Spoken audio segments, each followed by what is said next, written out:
बिहार में विधानसभा चुनाव होने ही वाला है, लेकिन क्या इससे उम्मीदें बांधी जा सकती है? अगर एनडीए की जीत होती है तो नीतीश कुमार मुख्यमंत्री बनेंगे, जिन्होंने 15 साल तक बिहार को सिर्फ झुंझुना पकड़ाया है। वहीं लालू के लाल तेजस्वी बहुमत पाने में सफल होते हैं तो जंगल राज की वापसी का खतरा है। आखिर बिहार की जनता के पास विकल्प ही क्या है? अपने 15 साल की उपलब्धियां बताने में सुशासन बाबू अभी रैलियों में बिल्कुल नाकाम रहे हैं। बिहार में चुनावी रैलियां कर रहे मुख्यमंत्री नीतीश कुमार अपने 15 साल की उपलब्धियां गिनाने की बजाय लालू यादव एंड पार्टी के शासनकाल पर लगातार हमले कर रहे हैं। जरा मुख्यमंत्री जी के कुछ बयानात पर गौर करिए। उनका पहला बयान है, हमारे शासन से पहले बिहार का क्या हाल था। शाम के बाद किसी को अपने घर से निकलने की हिम्मत थी? कितनी घटनाएं घटती थी सामूहिक नरसंहार की। पहले अपहरण, सांप्रदायिक दंगे और कितना कुछ होता था। लेकिन जब आप लोगों ने काम करने का मौका दिया तो हमने कानून का राज कायम किया, जंगल राज से मुक्ति दिलाई। नीतीश जी लालू यादव के शासनकाल की याद जनता को दिलाकर डराना चाहते हैं कि तुम मुझे वोट दो वरना लालू और उनका जंगल राज तुम्हें निगल लेगा। लेकिन इस जंगल राज के बाद 15 साल नीतीश कुमार का शासन रहा है। उनके दौर की क्या ऐसी कोई उपलब्धि नहीं जिसे सुशासन बाबू गिनवा पाए। राज्य में उद्योग धंधे लगाने में अपनी नाकामी खुद नीतीश कुमार अपने मुंह से स्वीकार कर चुके हैं। सरकारी अमलों में भ्रष्टाचार और लाल फीताशाही चरम पर है, क्योंकि वास्तविक ताकत जनप्रतिनिधियों के हाथ से छीनकर नौकरशाहों के हाथ में थमा दी गई है।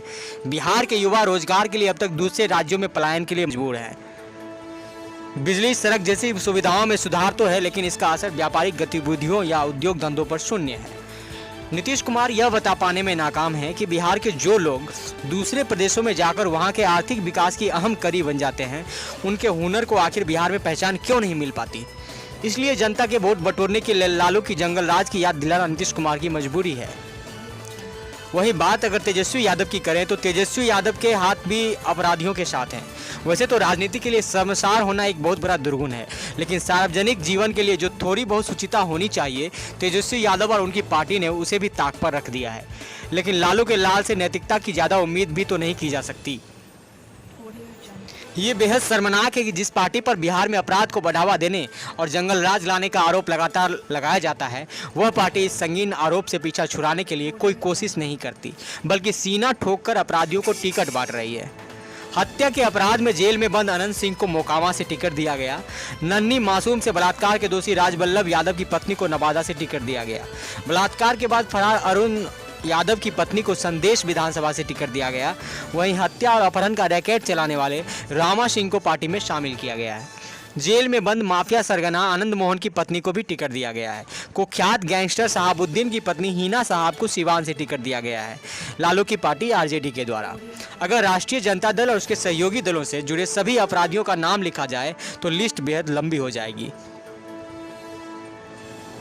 लेकिन इन चंद उदाहरणों से ही यह साबित हो जाता है कि अगर बिहार में महागठबंधन की सरकार बनती है तो उससे जुड़े अपराधी बिहार में जंगल राज 2 लाने में कोई देरी नहीं करेंगे। नीतीश कुमार हो या फिर तेजस्वी यादव, बिहार की जनता को इन दोनों में से ही किसी एक को अपना मुफ्त कबील सौंपना है। ऐसे में आम लोग आखिर करे तो क्या करे। एक तरफ नीतीश कुमार की अकर्मण्य सरकार है, जिसके शासनकाल में मासूम लोग अपना घर द्वार छोड़कर दूसरे राज्यों को पलायन कर गए, वहां शर्म और जिल्लत भरी जिंदगी बिता रहे हैं। इसके बाद कोरोना जैसी महामारी आने पर अपने बाल बच्चों बैग झोला टांग कर सड़कों पर लौटते हुए एड़ियां घिसकर मर जाएं। यह एक तरीके की धीमी मौत है। या फिर तेजस्वी यादव को चुन ले, जिनके अपराधियों की फौज उन्हें एक झटके में बंदूक से निकली गोली की तरह सीधी मौत दे दे। बिहार की जनता को सबसे ज़्यादा निराशा भाजपा से है।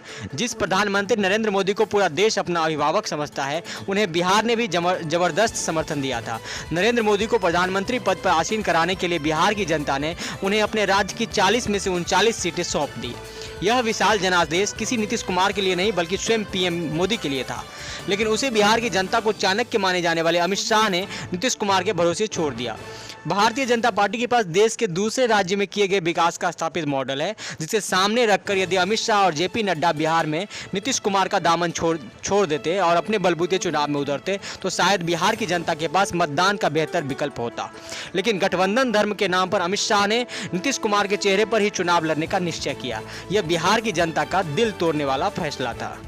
ऐसे में आखिर बिहार की जनता के सामने बड़ा सवाल है कि उनके सामने विकल्प ही क्या है।